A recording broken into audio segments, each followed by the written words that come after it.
Narito na ang Balitang Express sa oras na ito. Isang hinihilalang pampasabog natagpuan sa bayan ng Dato Odinsin, Suwa. Natagpuan ng isang hinihinalang unexploded ordnance o UXO o grenade propeller sa isang bakanting lote sa sitio Siawan sa barangay Tamuntaka, bayan ng Dato Odinsin, Suwa, lalawigan ng Maguindanao del Norte kahapon ng umaga.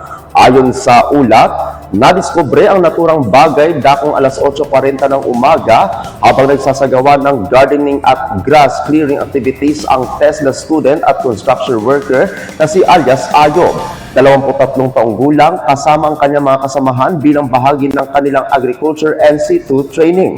Habang nagpuputol umano ng damo sa bakanting bahagi ng lote, aksidenteng napansin ni alias Ayob ang hinihinalang pampasabog. Agad namang inireport ni alias Esmail sa himpilan ng pulisya sa pamamagitan ng tawag sa telepono dakong alas 9 ng umaga. Mabilis na rumisponde ang mga otoridad alas 9:05 ng umaga at nagsagawa ng police cordon upang mailayo ang mga sibilyan sa lugar at masiguro ang kaligtasan ng publiko. Agad na rumisponde ang Dato Odinsin, Suwa Marines at Provincial Explosive and Canine Unit or PECU ng Maguindanao del Norte Police Provincial Office para sa technical assessment, rendering safe procedure at wastong disposisyon ng hinihinalang ordinance. Patuloy pang investigasyon ng mga otoridad upang matukoy ang pinagmulan at tunay na kalikasan ng naturang bagay.